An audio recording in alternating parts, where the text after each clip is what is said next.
Hey guys, welcome to a new edition of Off the Mat. And this week we have a guest with us. We have Derrick Townsel, former NFL football player, and now I hesitate to call celebrity yoga teacher, even though he's got a huge following, only because Derrick's the real deal. He's yogi through and through, and his practice is a spiritual one that helps, guide him in his life. And so I kind of hesitate to bring in the celebrity stuff because really is the real deal. And then we love having him around, and we've really hit it off with him, having him over here at the studio at Yoga for Men. Just to kind of get things rolling a little bit, if you will, Derrick, will you tell us just like a brief kind of synopsis with how you got into yoga and then kind of your path to where you are now? Well, try to keep it as brief as possible. Yeah. Started yoga while I was playing football, just to kind of combat any injuries that might, find me during my football career. And, after football finished, just kept on going with it, wound up being an instructor, and just continuing to practice, found my spiritual and mental awakening in yoga, as well as the physical, and just try to keep it going, trying to spread the power of yoga to everyone that I can. Kind of looking at the yoga world, kind of as it exists right now, unless you've got your head really buried in the sand, aside from the yoga world, kind of just thinking about the world in general and the world around us and what's going on socially, going on with race relations, police brutality, some of your ex-colleagues taking a knee during the national anthem, taking on a peaceful protest. We've got a lot going on. One of the reasons that we wanted to speak with you was to talk about what's going on socially. Number one, we wanted to get on and talk about this because really there's nobody in the yoga world actively talking about it or addressing what's going on socially. And for a practice that is supposed to be about union, it almost seems like it's just being even completely dismissed. It's not like nobody in the yoga world is saying anything, because I have friends, colleagues that are very vocal about their stance on what's going on. And I guess the part we can say is that the mainstream yoga world isn't saying much about it. So it's really disheartening to see that, yes, so many people preach and teach about nonviolence and a peaceful world, but afraid to say something, and I guess wondering if they're gonna potentially lose sponsorships or piss off some of their followers or something like that. And it sucks because they have such a platform and they could be teaching, and they don't have to outright say, police brutality is real and Black Lives Matter. They don't have to say all of that, but just completely brushing over it is not doing anything. So as you said, some of my former colleagues, Colin Kaepernick and all of these guys, are taking knees and peacefully protesting, holding a fist up, what have you. They're doing what they're supposed to be doing with their, their civil rights and their First Amendment rights, is peacefully protesting. And what they're trying to do is start a conversation and try to get some kind of change going. Change starts with a conversation. But the fact that there is no conversation in the yoga community is what's, I guess, pissing me off. Yeah, I certainly could get going on what I think my reasons are that I think that kind of is the way that it is. What do you think? What do you think it is with the mainstream yoga world, and maybe it's disconnect with what's going on socially? It's just that they're afraid to annoy or maybe agitate people that may be buying their products or going to their classes. But if you're really a yogi, like I said, you don't have to say, oh, Black Lives Matter in your class, but to say, make people aware of what's going on. Some people, surprisingly, like you said, not even have their head underground, but they just don't know what's going on. I don't see how you don't in the age of social media, when everything is caught on camera, everything is posted about, everything is reposted and posted again. So I don't see how you don't see what's going on, but some people just choose not to say anything about it. And that just really makes me second guess if these are people I want to align myself with or even work with as far as companies, because why would I work for or work with a company that really doesn't give a damn if I'm here or not? Right. So And I want to say this too, because I mean I follow you on social media, and you're not the type of person to get on the mountaintop and be super preachy. I mean I've even watched. I think sometimes as you post things and even kind of struggle with how far you want to go with it, because you want to take the route of the healer. And that's what this practice does, is this practice allows us to heal, and it all starts at home.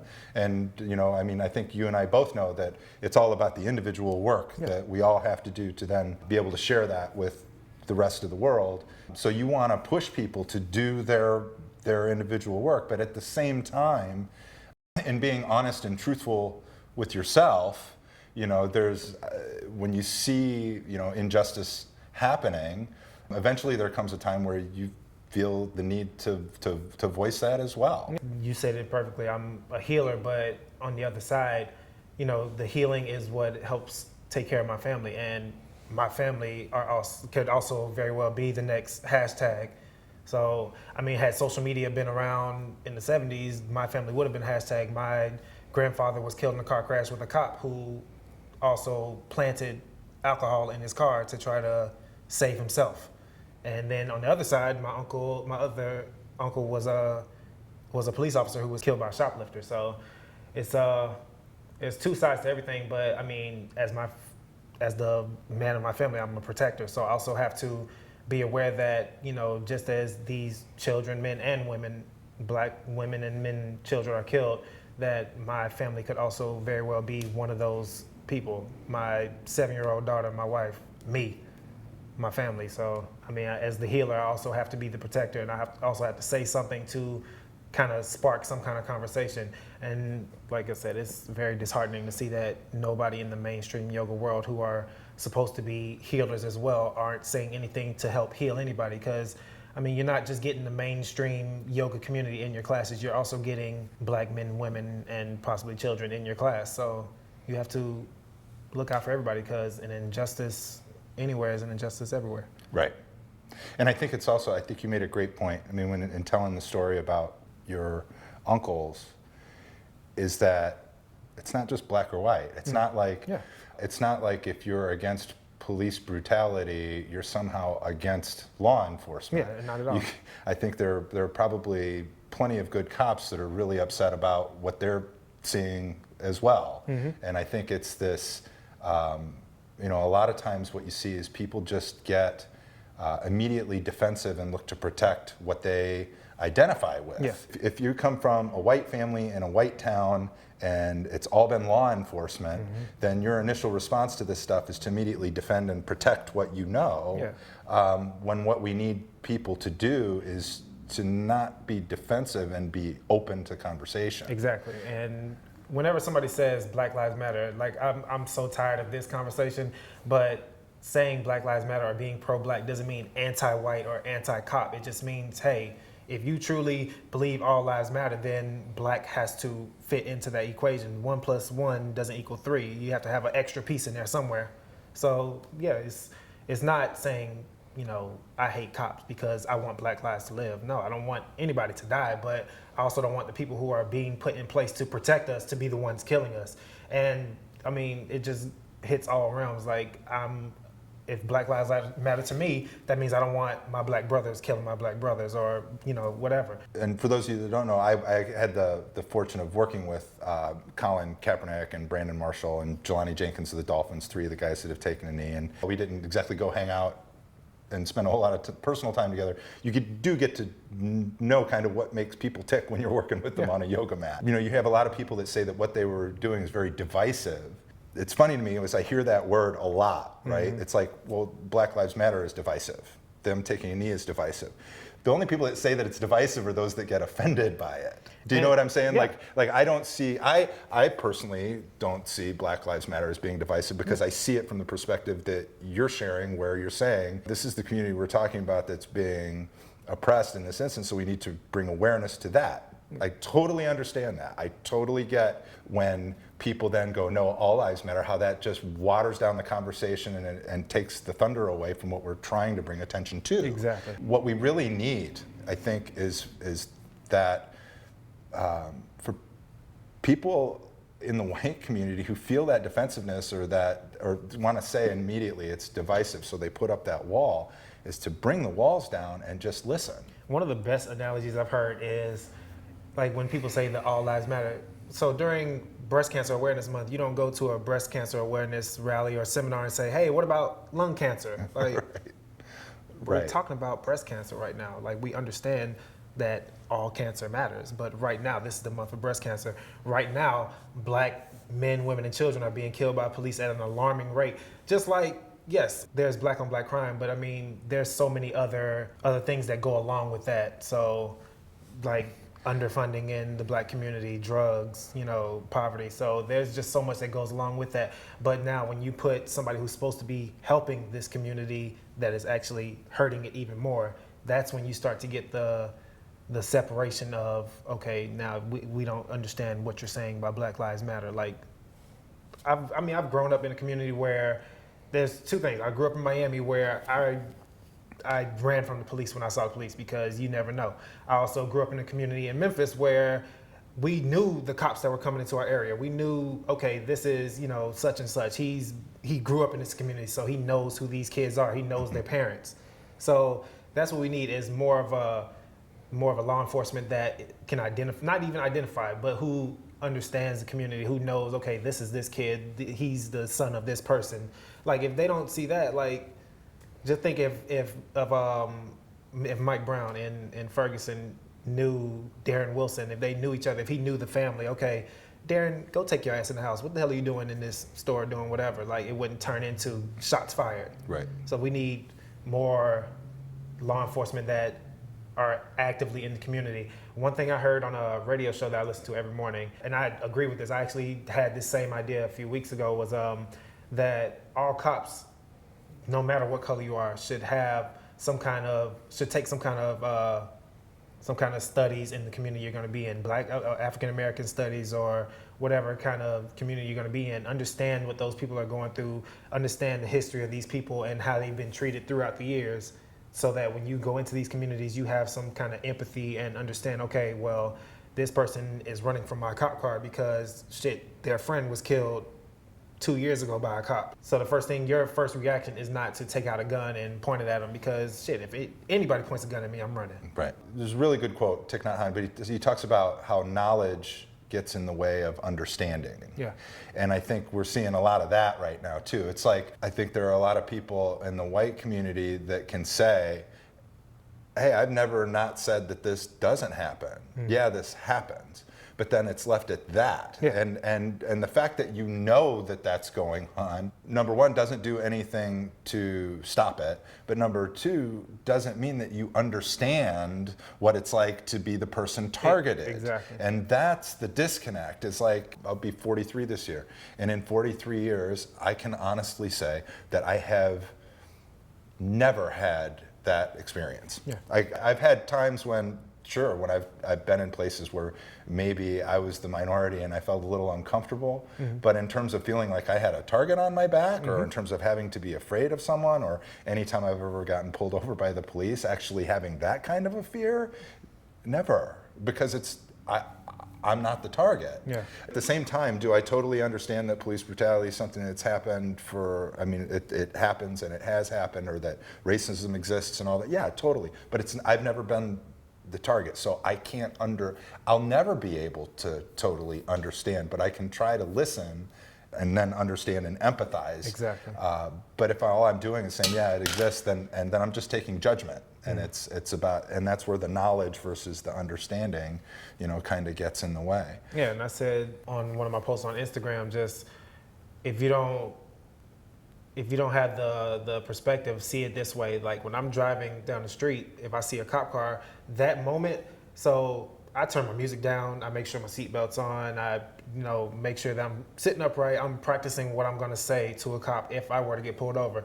That doesn't mean I have drugs in the car or a gun. I don't have a gun ever in my car. So, but still, just knowing that, okay, this guy was killed this past week, didn't have a weapon, but the fact that he walked towards his car was a threat in the eyes of 4 cops with guns. So just when I'm driving down the street, I'm okay making sure that my I's are dotted and my T's are crossed before I get pulled over.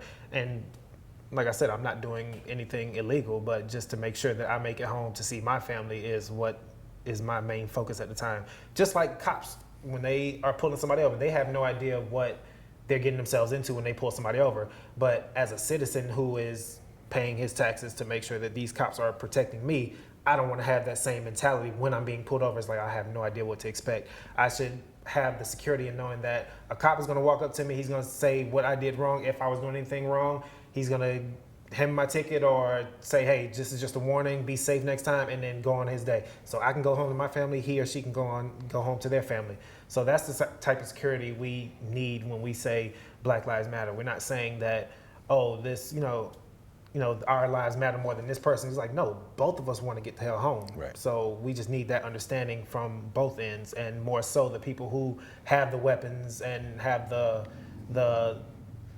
tools that if they were to use that weapon, they know they can get off, because that's the biggest thing that's going on right now. I've seen instances where force might have been necessary, but the fact that we know that when this force is being used, that nothing's going to happen to that person except for 3 weeks paid leave and probably 30 days at a desk, and then they're back on the streets with the same mentality that they had before they killed the last person. Right. That's the biggest thing right there. What do you think the yoga world can do to help things shift to a world of more equality? I mean, the yoga world because it's not really on a yoga level to change. I mean, that's our job, is to try to create change, but that change comes from a more political level. But starting the conversation, because we are all voters, so just starting the conversation to get this understanding going is what happens. But when you say absolutely nothing, or your next post after somebody is shot is like, oh, I'm having a great, day at my retreat, and next week I'll be teaching here, and oh, look, my puppy's so cute, he's doing a yoga pose with me. That creates nothing for us. That changes nothing. Our practice is supposed to be about getting a greater awareness, right, of ourselves and how we interact with the world around us. If you're trying to practice yoga, but you're completely unaware of what's going on in the world around you, then are you really practicing yoga? Done. I mean, are you and then really if you doing see your something practice? going on and you're not saying anything or trying to help out, then ahimsa comes into play, where you see somebody's being hurt, but you're not helping or doing anything about it. As a healer, you're pretty much not fulfilling your dharma, your purpose to help the world out. Yeah, there's that perspective on, it's one thing to not harm, it's another thing to actively promote peace, right? And to just walk around not harming things, then it's almost like the idea of, you see something, you know that's wrong, you don't do anything about it, then now you're complicit in that harming. Yeah. Being actively aware, being vocal when you see things that don't line up. The yoga practice, it's a philosophy for living. If we're looking at it through that lens and through the 8 limbs, and then we know that if it's not about our next handstand, that there's a lot more going on, and we need to process it through that. Just think of it this way. This is for people who don't empathize, like we said earlier, empathize about my mindset on this issue, is that, think of it this way, and I'm not targeting or going after white people, but just thinking, if you aren't a person of color and you're just completely ignoring this, think of it this way. When you leave the house, you kiss your family goodbye, you have sort of a mindset that, okay, I'll be back later for another kiss. When I kiss my daughter, or I make a joke and I laugh, it's really a facade, because I'm not sure if I'm going to be walking in this house in the next few hours to give her another kiss. So that's why I was just saying, understand why I say Black Lives Matter. I'm not saying it because I'm anti-white or anti-police. I'm saying it because I don't know if I'm going to be here in the next 5 or 6 hours once I leave this house. Shoot, there's some cases where people's doors have been kicked in and they've been shot. So shit, that may be my whole family in the next 10 minutes if somebody gets a wrong call to my house. That's the reality that's going on right now. We've been fed this reality that it's a slight chance that this may ever happen to you, but there's still a chance. I don't want that chance whatsoever. In all these cases, there's there's always there's always a doubt that, okay, this might not be how he's exactly said, or there might be more to this story. There's always that. But the fact is that the police are here to de-escalate a situation. And a lot of cases that I've seen, they've escalated the situation. So if a guy is on the side of the road, his car stalled, there shouldn't be 4 people jumping out with guns, because if that's me, I'm panicking. My panic might seem like aggression to a cop. What are y'all bringing 4 guns towards me for if I called you guys to come help me with my car? Right.